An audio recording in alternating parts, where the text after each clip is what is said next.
Bueno, pues muchas gracias a todos por vuestra presencia.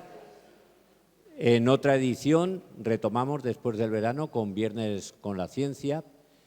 En primer lugar, bueno, nos va a dirigir unas palabras Vanessa, la teniente de alcalde, y a continuación, bueno, pues ya tendrá lugar la ponencia.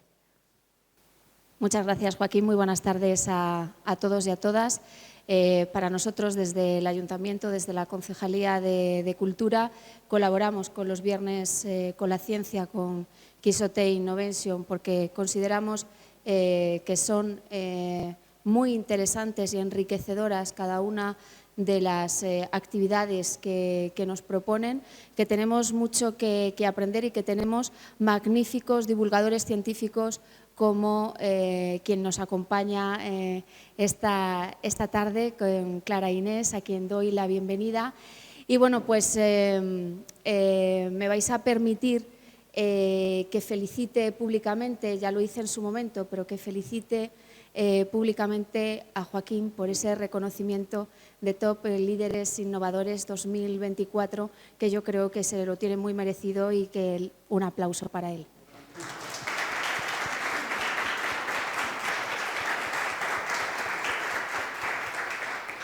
Sin lugar a dudas, hace de gran embajador de Valdepeñas y que podamos disfrutar de actividades tan interesantes y tan enriquecedoras y donde aprender tanto y que se acerque, ¿no?, todas esas investigaciones que se realizan pues en diferentes laboratorios en Madrid, en Barcelona, pues que lo podamos tener en nuestra propia casa, que lo podamos tener en Valdepeñas, que acerque a tantos profesionales ligados con la ciencia, pues sin lugar a dudas es un esfuerzo importante el que hacen y bueno, pues yo quiero ponerlo en valor. Agradecer a Clara Inés que esté hoy aquí, sé que es muy activa, que pues todos los experimentos que va haciendo intenta pues darle la mayor difusión para que tengamos ese conocimiento y ese aprendizaje. Le comentaba a Joaquín que afortunadamente cada vez tenemos más científicas y tenemos más divulgadoras, pero aún nos hacen falta muchas más. Y bueno, pues ya le voy a ceder la palabra a ella, que nos va a hablar de determinados contaminantes que tenemos en nuestros propios hogares y que seguramente que hoy descubriremos muchas cosas que hasta ahora pues no caíamos en ellas. Así que muchísimas gracias, Clara Inés, y esperando disfrutar de tu exposición. Gracias. Bueno, yo simplemente, muchas gracias, Vanessa, por todo y por vuestro apoyo siempre del Ayuntamiento. Bueno, pues poco puedo decir de Clara Inés. Siempre cuando les pregunto cómo quieres que te presente, bueno, pues muy sencilla, que es una investigadora y sobre todo para nosotros lo más importante y el triple motivo de orgullo es porque pertenece a la Universidad de Castilla-La Mancha, es investigadora, es también química de la facultad. Por ser mujer, que lamentablemente tenemos que felicitarnos de que puedan venir ponentes mujeres, y por la juventud, con lo cual ya reúne tres elementos muy importantes para Quixote Innovation dentro de Viernes con la Ciencia. Así que, Clara, pues todo tuyo.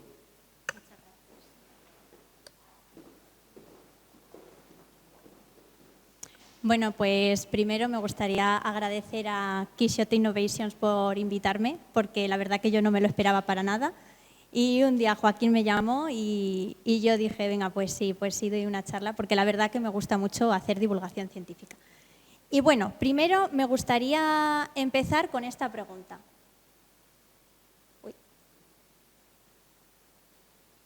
¿Quién de vosotros ha contaminado hoy? A ver, levantad la mano. Todos efectivamente hemos contaminado. Y ahora esta frase. La contaminación se nos ha ido de las manos.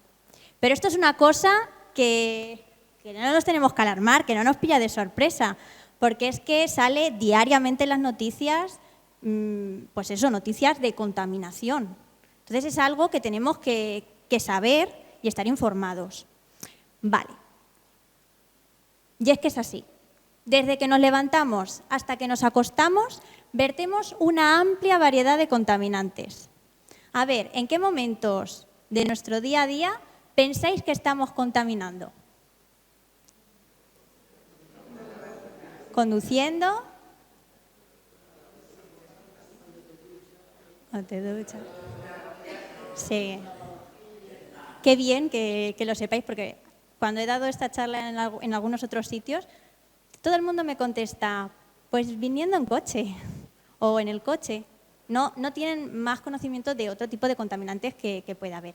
Y efectivamente, como bien habéis dicho, duchándonos estamos contaminando porque utilizamos gel, champú, acondicionador, un montón de productos que al final van a parar a nuestras aguas. ¿Cómo también estamos contaminando? Pues maquillándonos. Cuando nos echamos ese pintalabios que tanto nos gusta, pues también estamos contaminando, desgraciadamente. ¿Cómo contaminamos también? Pues comiendo. Comiendo también estamos contaminando. Por eso, cuando os he dicho que cuántos de vosotros habéis contaminado, pues era evidente que teníamos que levantar todos la mano porque todos hemos comido ahora mismo, en esta hora, seguro. Ahora, imaginaros que os duele la cabeza un montón. Y entonces, ¿qué hacéis? Pues os tomáis un ibuprofeno, un paracetamol, ¿no? Pues también estamos contaminando. Ahora, imaginaros que estáis en el salón de vuestra casa, ¿vale? Estáis en el sofá y son las 3 de la tarde. Y claro, pues os queréis echar a la siesta. Y da la casualidad de que aparece una mosca. Y ahí ya te debates si o bien la matas con el matamoscas o bien la matas con un insecticida. El insecticida va a ser más rápido, claro está. Entonces vamos a recurrir al insecticida. ¿Y qué va a pasar?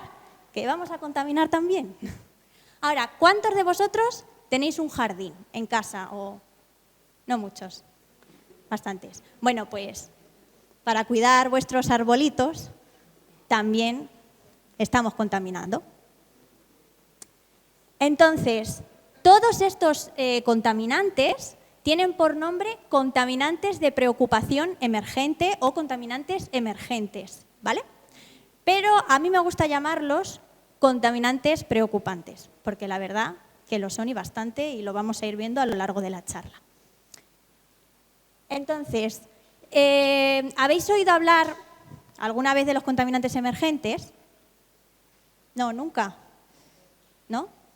Vale, bueno, pues los contaminantes emergentes son compuestos de distinto origen y naturaleza química que se encuentran en el agua y en el suelo, ¿vale?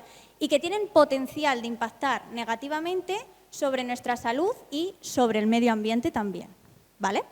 Entonces, dentro de estos contaminantes emergentes podemos encontrar los fármacos, los pesticidas, los productos de cuidado personal, los aditivos alimentarios y, como ahí veis, también los VOX. ¿Qué es eso? Son los compuestos orgánicos volátiles, ¿vale? Esos compuestos orgánicos volátiles se generan, por ejemplo, por la quema de biomasa, por incendios forestales, o hay incluso plantas que los generan de forma natural, ¿vale? Entonces, todos estos compuestos van a parar a la atmósfera, ¿vale? Y al final, pues eso también contamina. Vale. Pues ahora vamos a ir hablando un poquito de cada uno de estos contaminantes para que los sepamos identificar, porque es importante saber dónde están. Vale, pues vamos a empezar por los aditivos alimentarios. Concretamente, he traído aquí el benzaldehído, que es esa molécula que veis ahí. ¿Está? El benzaldehído es el segundo aditivo alimentario más utilizado.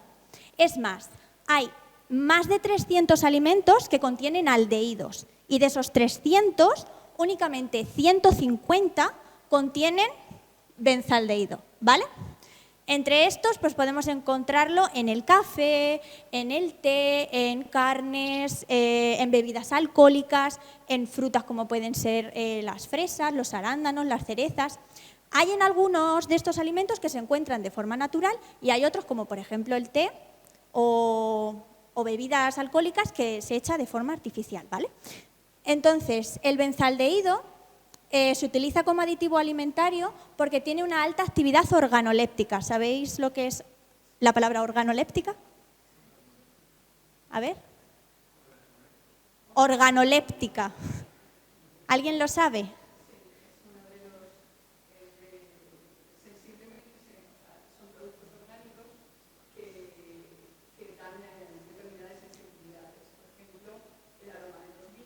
Sí, efectivamente. Eso es. Y luego también el benzaldehído dota a estos alimentos de una alta actividad antioxidante, ¿vale? Entonces, tanto el benzaldehído como sus derivados pues son estos que veis aquí. O sea, es la misma molécula, solo que aquí le añades pues otro compuesto, ¿vale? Por ejemplo, el nitrógeno, el hidroxi. Entonces, cada uno, por ejemplo, el benzaldehído con este grupo metoxi es el aroma a anís, por ejemplo. Ahora los productos de cuidado personal. Bueno, esto he decidido dejarlo para más adelante porque es una cosa en la que estoy trabajando ahora mucho en mi tesis doctoral y quiero hablar de ello con más profundidad, ¿vale? Bueno, los pesticidas. Aquí en los pesticidas he querido traer estas 3 moléculas, que son la desmetrina, la metrina y la prometrina. Estas 3 moléculas son herbicidas. ¿Sabéis para qué sirven los herbicidas? Sí, ¿no? Para controlar el crecimiento de maleza en la cosecha, etc. Vale, pues todas estas moléculas tú las echas a tus cultivos, ¿no? ¿Y qué pasa? Que ya no solo es que la planta los absorba, sino que además también puede afectar a la fotosíntesis, a sus membranas celulares y luego aparte esas moléculas van a parar al suelo y del suelo va a parar al agua subterránea y del agua subterránea al agua que tú te bebes.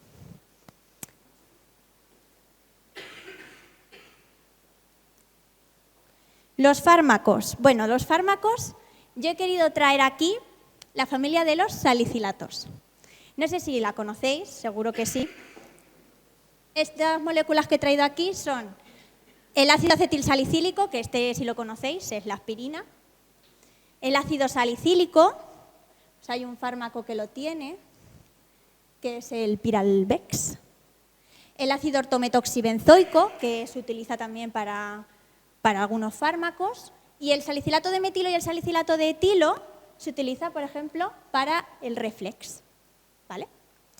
Entonces, todos estos fármacos figuran en la lista de la Organización Mundial de la Salud como los más recetados, o sea, que se utilizan un montón, aunque no lo parezca. Y es más, fueron tratamiento primario frente al COVID-19. Entonces, se empezaron a utilizar en exceso y a día de hoy, que parece sorprendente, pero no se ha estudiado su degradación, descomposición a nivel intracelular.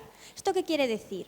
Que cuando este compuesto llega a nuestras células, no se sabe cómo actúa dentro de la célula. Que os parece que es una cosa muy sencilla, pero a día de hoy no hay estudios sobre ello.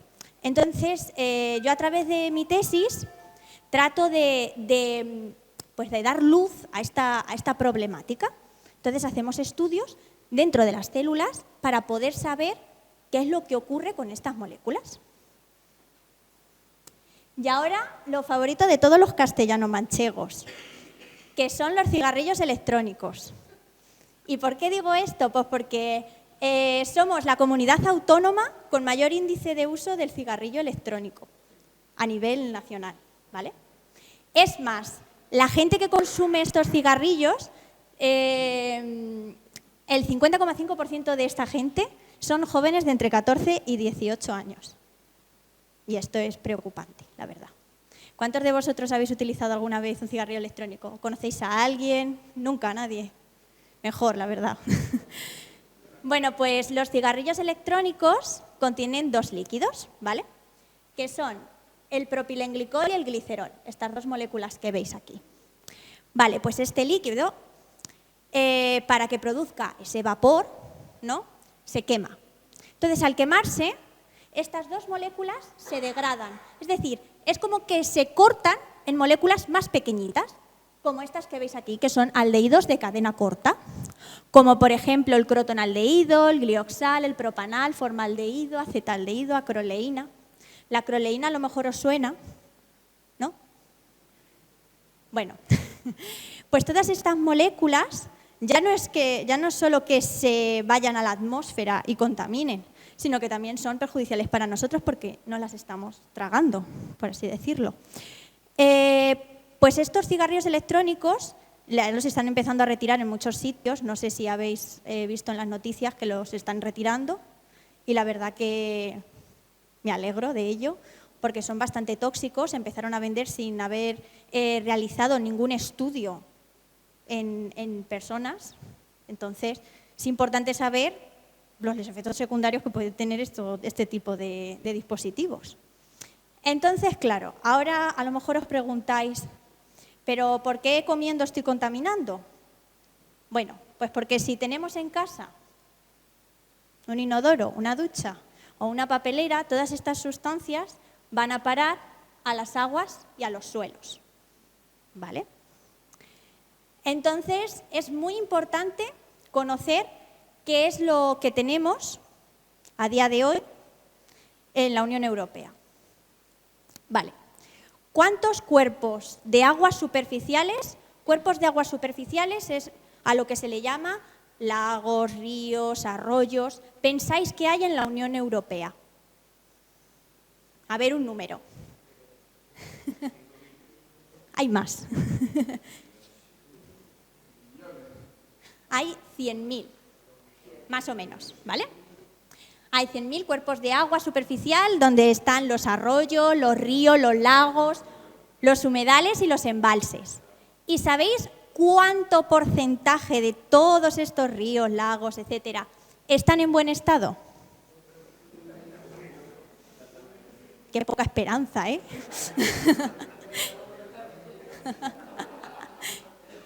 Pues únicamente el 40%. No estamos tan mal, no estamos tan mal.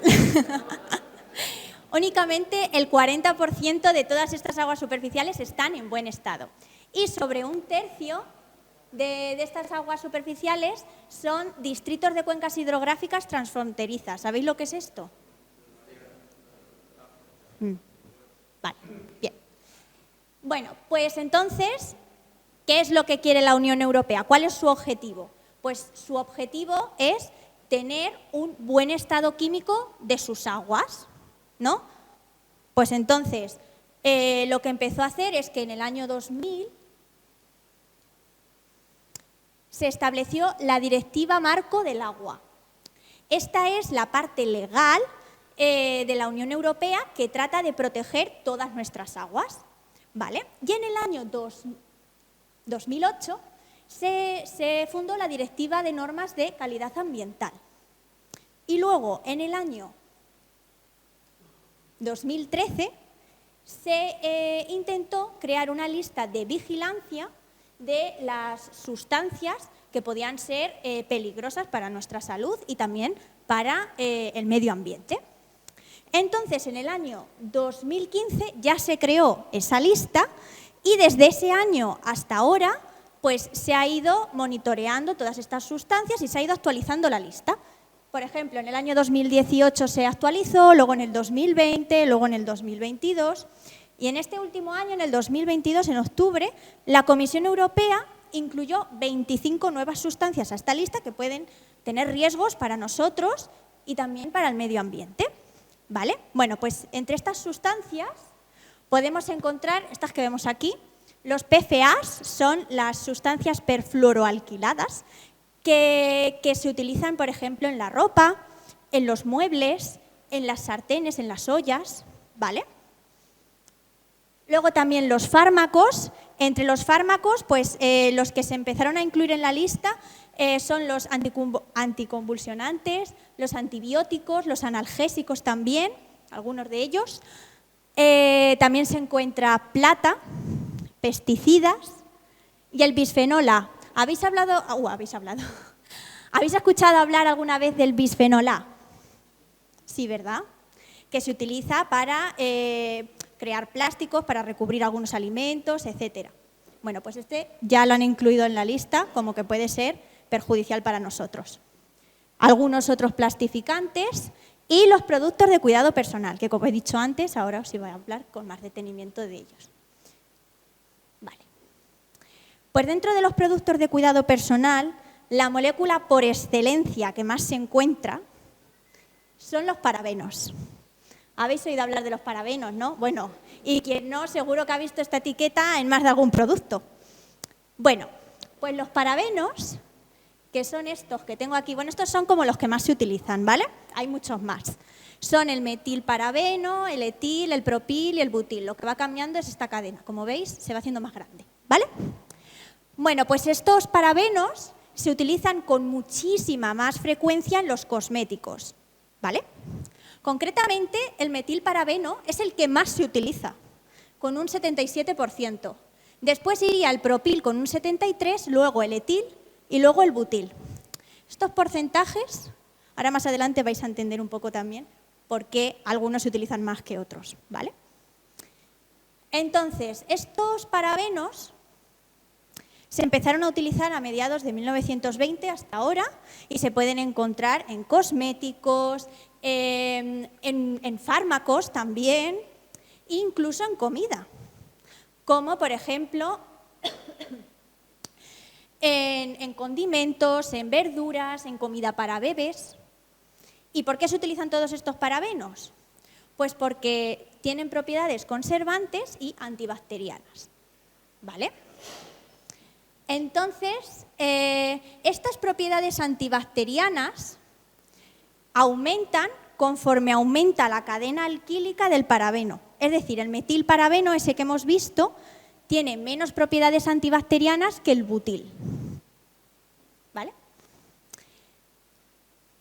Y ya en el año 2004, la Unión Europea se empezó a preocupar por los efectos que podrían tener estos parabenos en nuestra salud. Y observó que tanto el propilparabeno como el butilparabeno tenían una alta actividad estrogénica. ¿Qué quiere decir esto?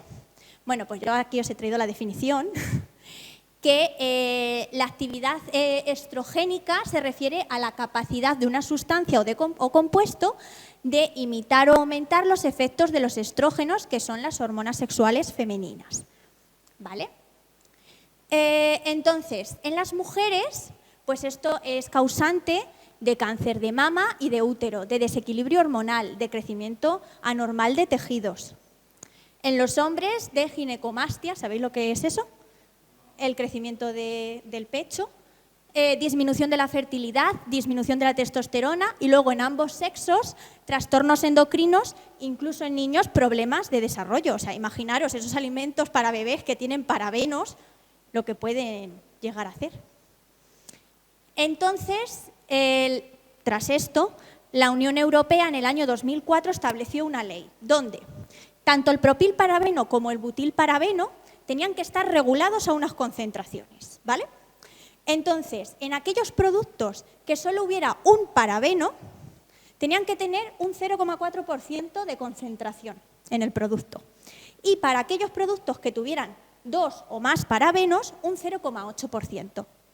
Sin embargo, en el año 2014 se estableció otra ley donde estos dos parabenos, como os he dicho antes, yo os he traído los más básicos, pero bueno, en este año, en el 2014, estos dos los prohibieron porque observaron que tenían mucha toxicidad, ¿vale? Pues aún así, y con todos los esfuerzos que hace la Unión Europea para prevenir este tipo de contaminantes, aún se siguen encontrando altas concentraciones de contaminantes emergentes, tanto en aguas superficiales como en el agua potable. Y las plantas de tratamiento de aguas tienen altas eficiencias en la eliminación de este tipo de contaminantes, con entre un 96 y un 99,9%. O sea que los eliminan por completo, casi. Porque se siguen detectando concentraciones de entre nanogramos litro hasta microgramos litro. ¿Qué son los nanogramos litro, microgramos litro? Vale. Pues imaginaros que tenéis una botella de 1 litro, ¿vale? Una botella de 1 litro de agua Bueno, pues en esa botella de 1 litro de agua vais a tener un grano de arena, es un microgramo litro. Y medio gramo de arena sería un nanogramo litro, ¿vale? Para que más o menos lo entendáis. Vale. Pues todo esto es un riesgo potencial para tanto los organismos acuáticos, es decir, algas, peces que viven en estos ríos, en estos lagos, y también para nuestra salud. Entonces, ya no es que solo encontremos en estas aguas estos contaminantes, sino que también encontramos otras moléculas, como por ejemplo las especies reactivas de oxígeno y de nitrógeno. ¿Esto qué es? Bueno, pues son estos radicales que veis aquí, que se generan de forma natural en la naturaleza, ¿vale? O sea, de forma natural se generan, como el radical hidroxilo, el radical superóxido, el radical óxido de nitrógeno, el dióxido de nitrógeno. Bueno, pues todos estos radicales, ¿qué es lo que hacen? Bueno, pues interaccionan con tanto las bacterias como el fitoplancton que hay en el agua, y lo que hacen es alterar su membrana celular y también alteran su fotosíntesis, ¿vale? Pero ya no es solo que alteren a estos organismos acuáticos, sino que también pueden interaccionar entre sí. Y ahí ya, pues esto hay que investigarlo. ¿Por qué? Porque cuando estos radicales interaccionan entre sí, pueden dar otras moléculas. Por ejemplo, si el óxido de nitrógeno reacciona con el superóxido, da lugar al peroxinitrito. ¿Vale? Vamos a llamarlo peroxinitrito, aunque es el ácido peroxinitroso, pero es más fácil, peroxinitrito. Entonces, es importante saber qué ocurre cuando estos contaminantes reaccionan con otras moléculas que se pueden encontrar en el agua, ¿no? ¿Qué productos se generan? Estos productos pueden ser peores que el propio contaminante o mejores. Pues esto es una cosa que los investigadores estamos ahora realizando con más frecuencia, estudiar este tipo de reacciones para conocer estos productos, saber qué es lo que se genera, porque ya no es solo que en el agua vayamos a encontrar esos contaminantes, es que esos contaminantes pueden reaccionar o bien entre sí y dar lugar a otra cosa que sea peor, o bien reaccionar con otras cosas que se encuentren y que sea peor o que sea mejor, incluso a lo mejor nos viene bien. Entonces esto hay que saberlo. Vale, bueno, pues ahora vamos a hablar un poquito del peroxinitrito. El peroxinitrito es el amor de mi vida, porque mi tesis va de eso, va de la reactividad del peroxinitrito, es decir, cómo reacciona este peroxinitrito con otras moléculas, concretamente con estos contaminantes emergentes que he hablado. ¿Qué es el peroxinitrito? Bueno, pues es una molécula inorgánica, ¿vale?, que tiene la capacidad de oxidar todo tipo de moléculas orgánicas y entre ellas están los contaminantes. Bueno, es más, es la verdadera estrella de la reacción. Y como verdadera estrella que es, pues yo he decidido hacerle una película. Así que érase una vez el egocentrismo del peroxinitrito. El peroxinitrito comenzó a tener una gran importancia a día de hoy debido a su descubrimiento de su formación in vivo. ¿Esto qué quiere decir? Pues que el óxido nítrico y el superóxido interaccionan entre sí en nuestro cuerpo y generan el peroxinitrito. Este tipo de reacciones se dan en nuestras células. Bueno, pues cuando se descubrió este fenómeno, un montón de investigadores empezaron a trabajar con esta molécula y descubrieron que estaba involucrada en multitud de procesos. En procesos atmosféricos, en procesos biológicos, en procesos químicos. Bueno, pues en los procesos atmosféricos, el peroxinitrito es el encargado del 33% de las reacciones de oxidación que se dan en las gotas de las nubes. Además, tiene una reactividad similar al radical hidroxilo y al radical nitrato. ¿Por qué? Pues básicamente porque el peroxinitrito, cuando se degrada, es decir, cuando se hace más pequeñito, para que lo entendamos, genera estas dos moléculas, ¿vale? Y además, pues, ¿con qué interacciona? Con estos compuestos orgánicos volátiles de los que os he hablado antes. En las nubes, van a encontrar, por ejemplo, la acroleína esa que os he dicho y va a reaccionar con ella. Y hay que saber qué es lo que se genera.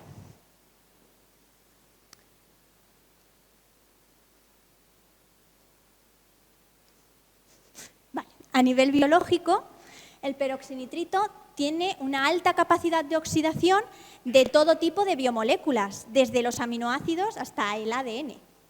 Y además es capaz de generar radicales libres en la célula.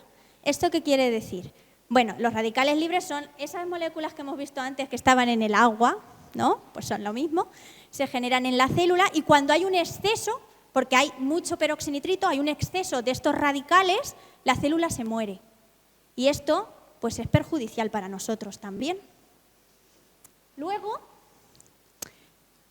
como hemos dicho antes, es un poderoso oxidante en disolución y como tal, a nivel químico, es un poderoso agente hidroxilante y nitroxante. ¿Qué quiere decir esto? Pues básicamente que en estas moléculas va a introducir nitrógenos y hidrógenos, ¿vale?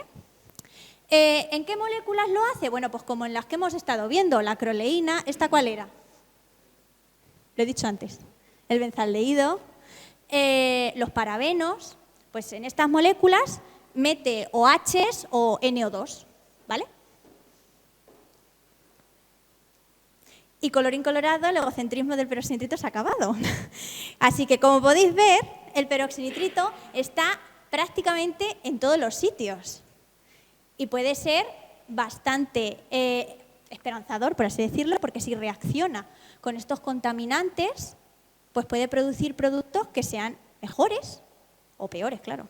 Pero hay que saberlo, ¿no?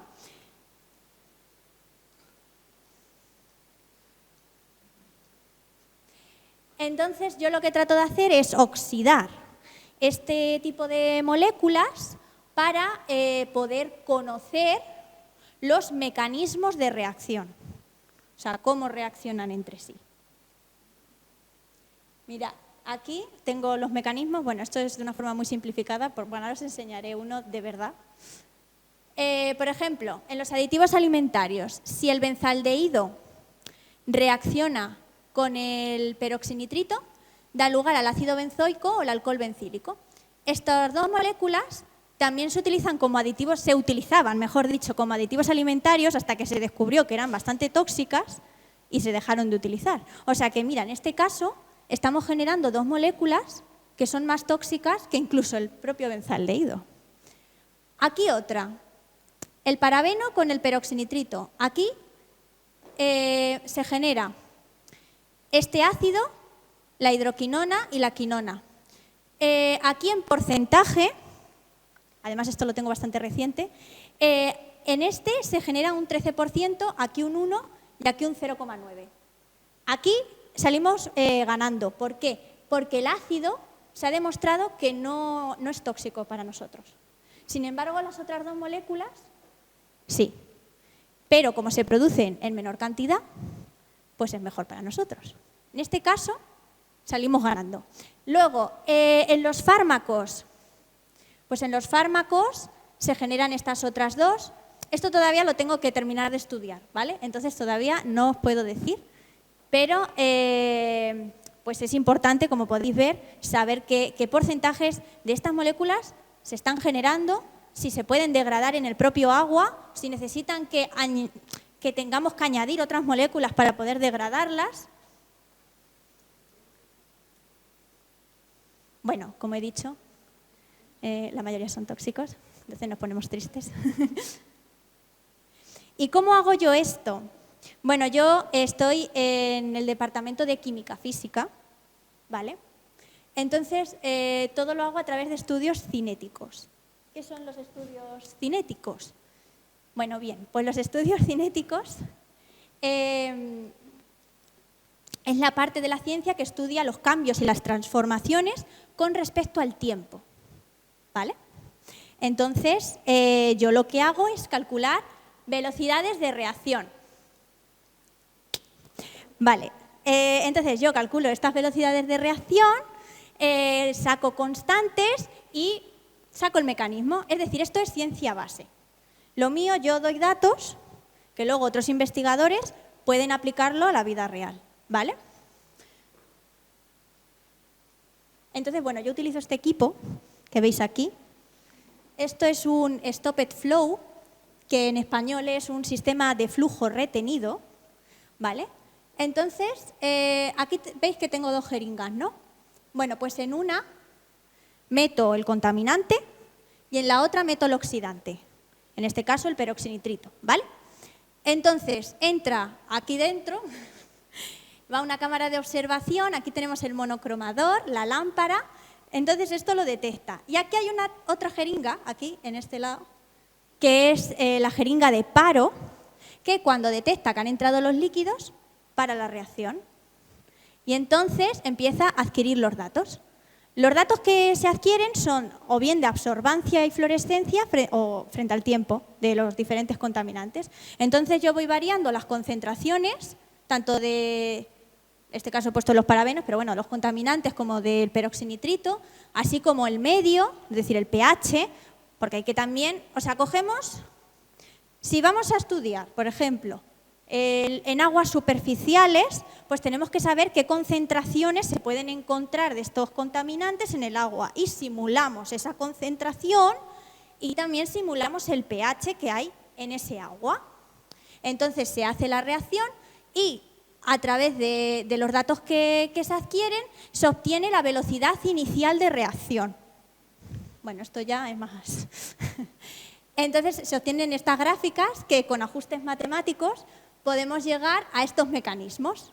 Pero para poder plantear este mecanismo, tienes que saber qué es lo que se genera. Y eso lo hacemos a través de otros equipos, como es esto, que es es cromatografía líquida de alta resolución. Entonces tú aquí metes tu muestra.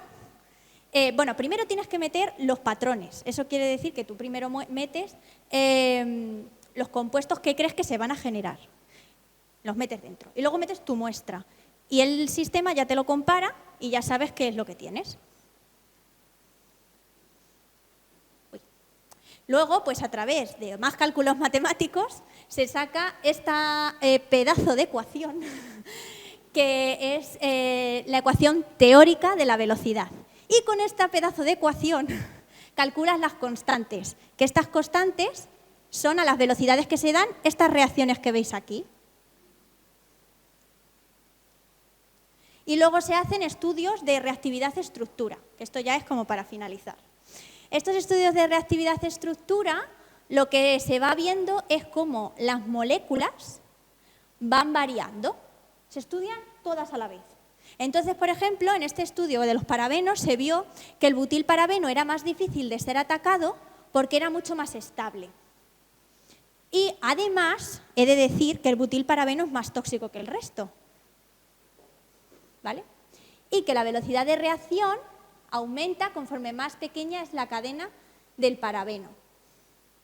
Entonces, conviene, por eso he dicho antes que os quedaseis con los porcentajes, por eso se utiliza más el metilparabeno. Entonces, ¿qué es lo que hay que hacer? ¿No?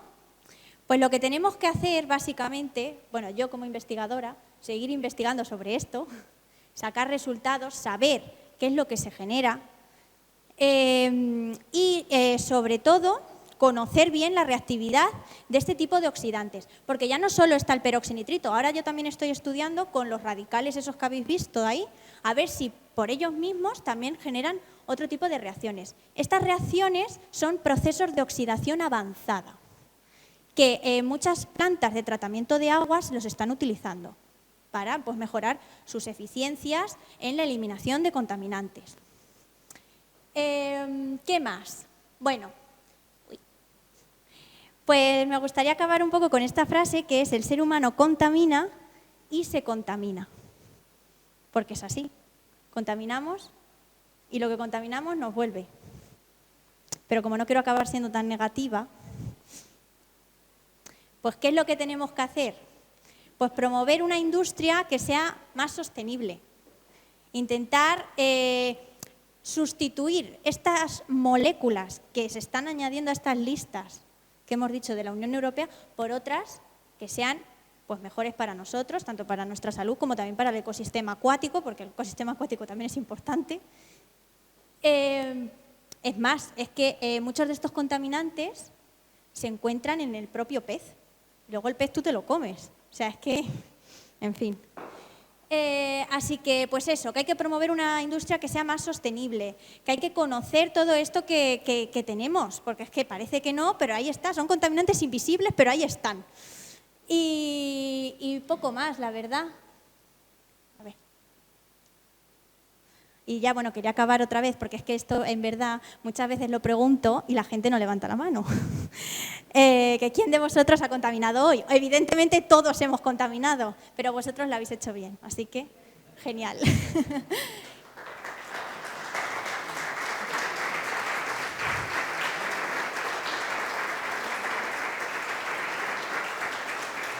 Espera, que quiero decir. Bueno, muchas gracias. También para terminar me gustaría dar las gracias sobre todo a todas las entidades financiadoras que hacen posible que yo pueda investigar estas cosas. También a la universidad, a mi grupo de investigación y bueno, aquí tenéis un código QR porque yo también hago divulgación científica en redes sociales como bien han dicho al principio, tanto en Instagram como en TikTok. Cuento muchísimas cosas de las que hago en mi tesis, también hago experimentos bastante chulos. Así que bueno, os invito a que me sigáis. Además también ahora tengo un proyecto de divulgación científica que se llama Mancha Ciencia, donde intento enseñar la investigación que se lleva a cabo en Castilla-La Mancha. Y ya hay bastantes episodios donde pues, he hablado con investigadoras de la propia universidad, investigadoras de empresas como el Centro Nacional de Hidrógeno, etcétera. Y poco más. Ya está, ahora sí. Muchas gracias, Clara. ¿Alguna consulta?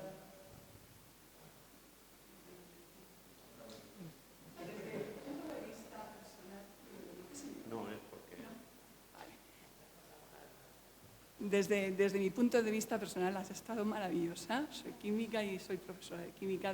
Bueno, he sido profesora de química durante muchos años, ¿no? Entonces, pues el ver cómo lo has comunicado, lo interesante que ha sido y que los temas medioambientales en este país se han tratado muy poco, bueno, pues me llena de orgullo realmente el verte aquí, ¿no? Pero también quería decirte, desde el punto de vista de investigadora, ahora estás en la universidad, estás investigando, ¿cómo ves tú la ciencia en España? ¿Cómo ves tú el camino de los jóvenes investigadores? Bueno, jóvenes y no tan jóvenes. ¿Cómo ves el camino de la investigación? Siempre ha sido difícil, pero ¿cómo lo ves ahora? Bueno, la pregunta la verdad que es bastante interesante. Es difícil, la verdad. Cada vez hay menos gente haciendo tesis doctorales y eso es una realidad. Hay poco dinero para investigar también. Entonces, al final, pues tenemos que irnos al extranjero para poder seguir, si queremos seguir investigando, claro. Mucha gente acaba la tesis y decide abarcar otros caminos porque ve que la investigación es difícil. Es que al final es una carrera de fondo. O sea, yo ahora mismo sé que cuando acabe la tesis quiero seguir investigando, pero a lo mejor luego no es posible, no lo sé. Entonces es una incertidumbre constante que tenemos, que muchas veces esta incertidumbre también te perjudica a la hora de investigar. Esa inestabilidad que no sabes qué va a pasar mañana. Entonces, es difícil, la verdad. Pero bueno, yo creo que si tienes ilusión, ganas y tal, al final todo sale. Pero es mucho esfuerzo y trabajo. Y muchas horas. La verdad.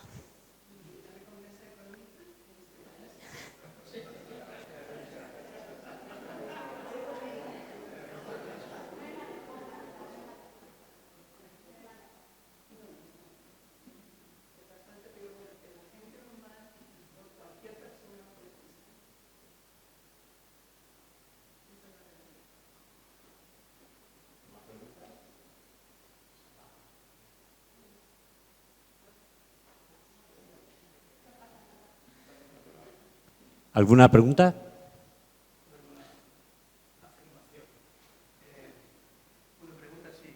En algún producto se ha comentado que no eran malos para la salud. Por ahora. Por ahora. No me acuerdo cuál era. Creo que era alguno más corto, uno de los más cortos de los parabenes, me parece que era. Un metil podía ser.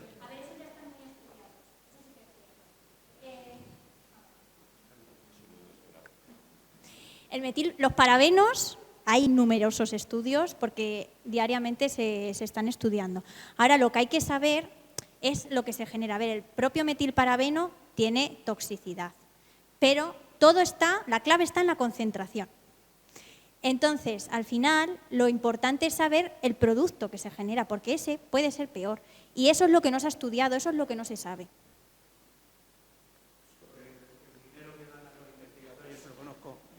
El Centro Nacional de Investigaciones Cardiológicas, y he ido varias veces allí, son todos críos, bueno, críos, son licenciados ya, ¿no? En inmunidad, en genética y estudian el tema del infarto sobre todo. Eran 500 niños, como yo les digo, se comen unos comedores con bancos alargados y tal, cobran 600 euros al mes. Pues la hija de una amiga mía me dice que yo, como conozco al director, que si la puedo meter allí y tal, y cuando se enteró que cobraba 600 euros al mes, está en Miami ganando 18.000 euros al mes. Bueno, es que esto tengo poco que decir, es verdad. Es verdad. A ver, yo gano más de 600 euros, pero que vamos, que sí. ¿Qué es lo que hay? Sí, sí. ¿Algo más? ¿Cómo crees que se podría dar a conocer de una manera más amplia a todo el mundo este tipo de cosas? Porque yo creo que en España se divulga muy poco. O sea, los parabenos y eso, pues hemos visto a alguna gente en 4 anuncios que sin parabenos. Nadie pregunta por qué sin parabenos y por qué antes era con. Pero ¿cómo se podría divulgar mejor y llegar a prescindir de todos los contaminantes? Vale, bueno, pues lo principal que hay que hacer es divulgar. Por eso yo hago divulgación en redes sociales, porque es importante saber al final a dónde va nuestro dinero, porque los proyectos, el dinero, ya sabéis de dónde sale. Y al fin, pues hace falta gente que quiera hacer esto, y hay poca. Ese es el problema, que hay poca. Y luego también son temas que como que los tratan como que son muy difíciles de entender y como que pasan de ellos. Eso es lo que yo siento. Entonces, pues habría que animar a la gente joven a que hagan más divulgación, porque hay mucha gente en mi universidad que investiga cosas súper interesantes. Hay gente incluso que hace plásticos con cebollas. O sea, para que veas. Eso sería súper interesante que lo contaran en redes sociales o lo que sea. Al final las redes sociales son una ventana para que tú puedas hablar de lo que quieras. Pues aprovéchalo y hazlo para divulgar tu investigación, para divulgar cosas que sean de interés común. No sé. Sí, también. También, claro. Todo esto es bueno. Yo te voy a hacer una pregunta. ¿Nos podrías dar alguna recomendación para evitar esos contaminantes en nuestro hogar? Es difícil, la verdad. Es difícil dar esa respuesta porque al final nosotros no podemos hacer nada. Tú lo compras, evitar comprar esas cosas. Pues, por ejemplo, aquellos champús que tengan parabenos, porque algunos sí que los siguen teniendo, pues no comprarlos, buscar unos que no tengan. Hay algunos que no. O sea, por ejemplo, lo que he dicho, el butil y el propil, esos no están prohibidos. Lo único que han restringido sus concentraciones. Pero todos de los que os he hablado no están prohibidos. O sea, que se pueden utilizar. Y ya no solo en los champús, también pues lo pueden tener algunos fármacos para que no crezcan bacterias.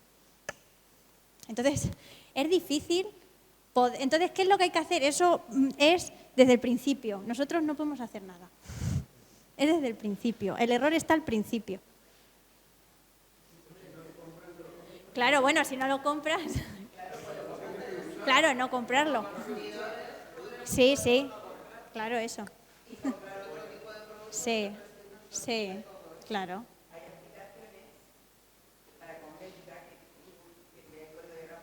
Sí, Sí, sí, sí. Claro, pues ver esas cosas, todas esas cosas.